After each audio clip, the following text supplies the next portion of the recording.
Hey guys, welcome back to King's Outdoor Life. We're in the shop tonight, so we've got a new little toy we're going to play with here and see how it works, see how it sets up. I've watched a few videos on it, so I'm obviously not the first one to do anything, but that's kind of how this channel started. I thought, well, I'm watching videos of people doing the same thing. I might as well do videos of me doing the same thing. So anyway, we're going to set up the Harbor Freight chainsaw sharpener, where it sharpens your chain. I'm terrible at sharpening my chainsaws. And it's like my chainsaws are always dull, and it's so frustrating.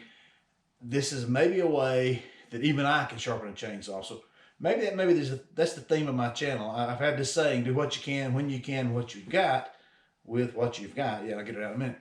Maybe my new theme is even I can do it. If I can find things that even I can do, then anybody can do it maybe. So anyway, we're going to set up the chainsaw sharpener and hope it works.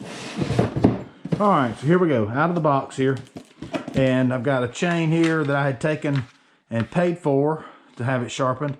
And I put the old one in the box and left that in my truck for a while. I got this one here. I got the one that's on the chainsaw now. So it's like you accumulate a few chains, and you need a few chains. But if you can keep one sharp, then it's obviously much better. I've got little tables here. I'm going to set it up on this table. I've had my table saw on. I took my table saw and put it up. There's my planer. I've got it on the table. These tables I built, they roll. So I got them on wheels. You can roll them around the shop. I took the wheels off this one, so it will not roll on me. But anyway, this is a very simple setup from what I can gather. As with most things at Harbor Freight, you're not buying the most expensive things out there. You're buying cheap tools that may not be the best, but for weekend warriors like me, they're usually adequate to get the job done. This one is $29.99, plus I had a 20% coupon. So what is that? 20% of 30 is 6, so 24 bucks. This spins off like so, and this comes through here.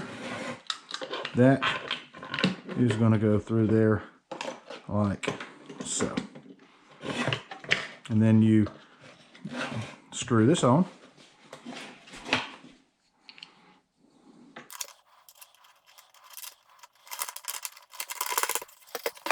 And what this does, this sets the angle of your chain. The box here, that's why it's important to save a box. It's got things on there like the length of the chain, how many teeth are on this chain, and also I think the angle there, 32.5 degrees. The other ones I read and watched the reviews on were 30 degrees. So we'll check that and make sure that's right. But we're going to set this up where you can see, you set the angle there. This is like a bicycle brake where it locks the chain. Once you put the chain on here like so, I'll stick it on there real quick.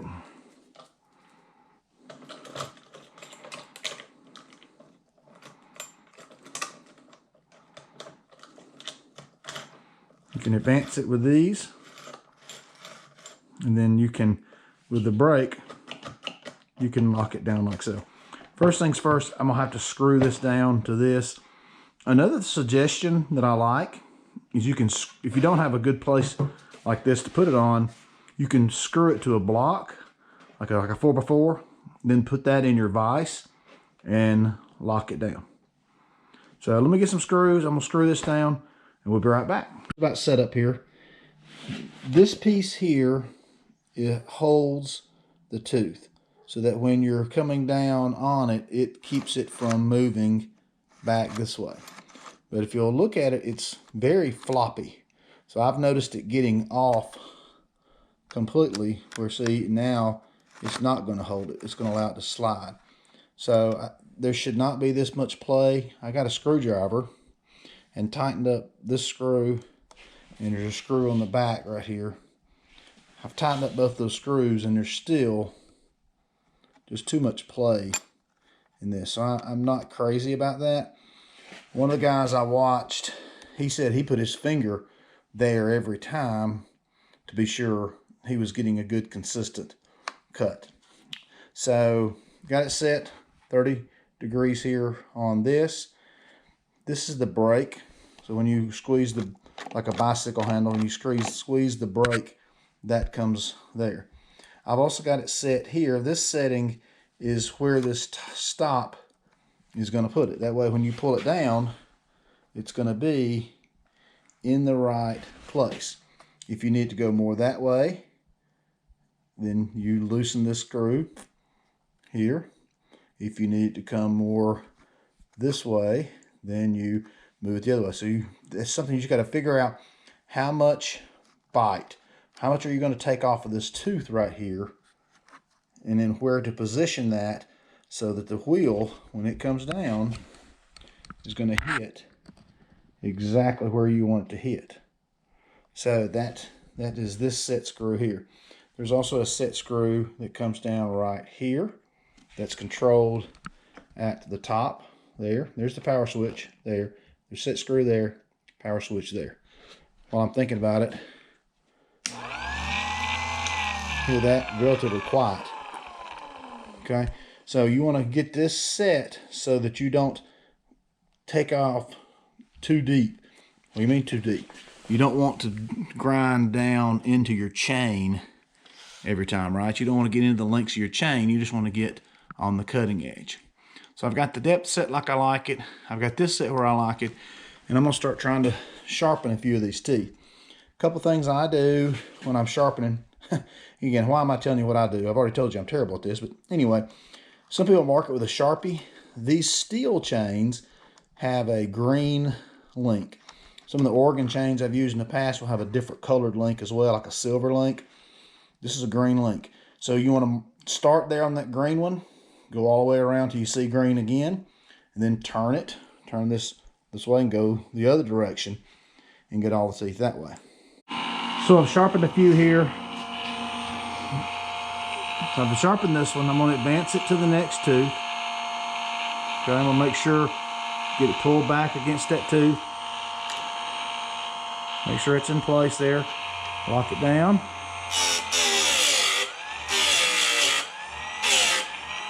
And you want to be consistent with how much you sharpen. You don't want any tooth to be cutting more than any of the other teeth. And you want to try to be consistent all the way around. You can feel that, and you should be able to feel that good sharp point there, which it did not have before. I'm going to get it in place, back it back against it, lock it down.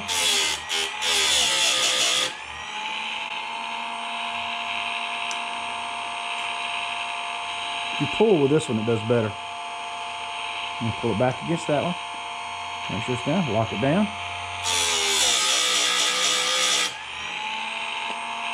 I've noticed some people count how many times they do it.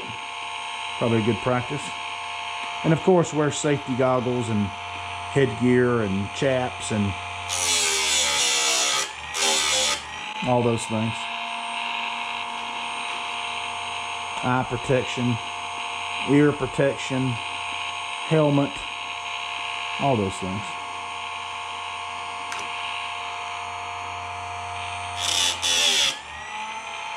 You can kind of see it and kind of learn. It's like with anything else. Use all your senses.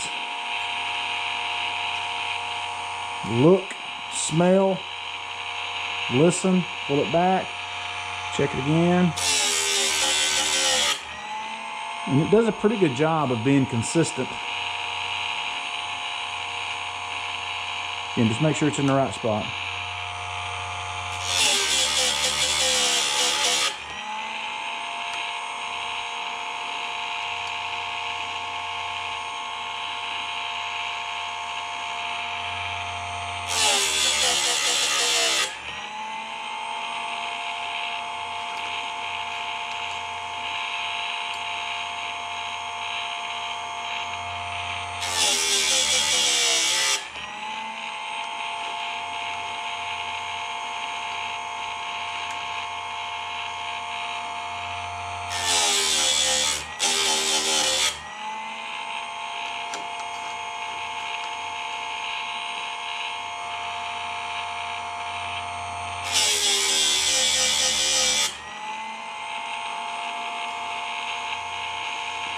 I'm looking for that green link.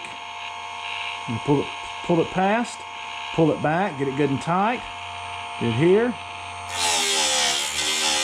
And I'm looking for that green link, but also I'm looking for the clean links. Once you sharpen these, you should be able to see you've sharpened it, it's got a good edge on it.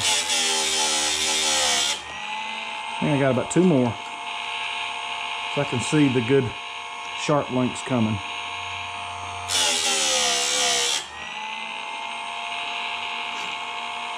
One more.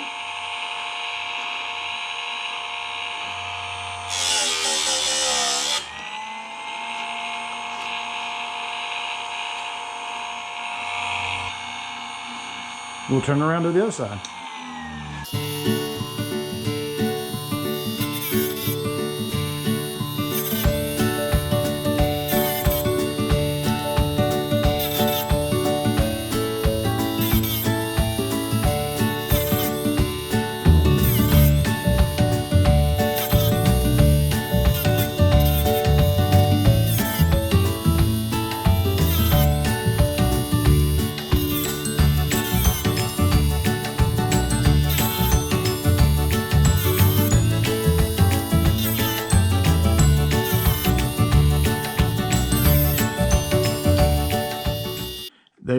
They were kind of worse, so I kind of pulled into them a little bit more to take off that edge, because you want to get that good sharp corner on those.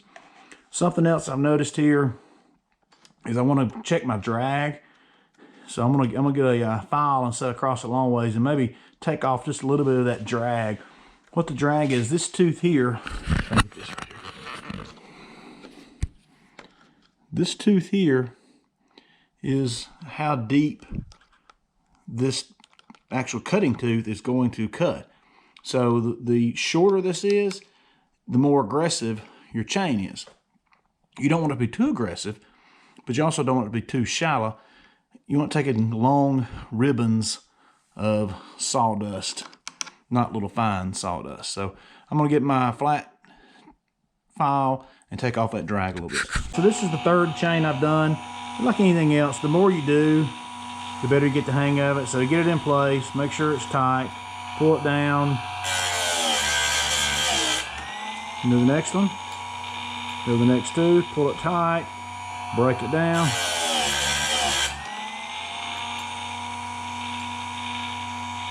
So again, this is the 3rd chain, and what I've learned is every chain is a little different. You're going to have to adjust the setup. Every single chain, height wise, left, right, angle, everything. And you just want to try to be consistent to get it in the same spot and do the same amount of grinding every time. And also remember to start at the same spot. Either mark your chain or find, like in this case, the different link, the green link.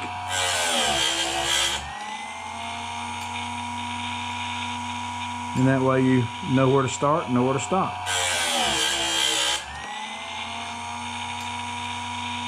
One more.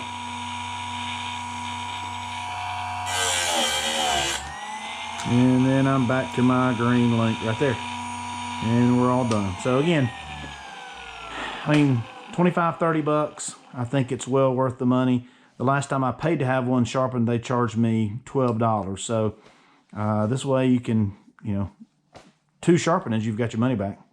All right, thanks for watching. Click like, subscribe, and share with a friend.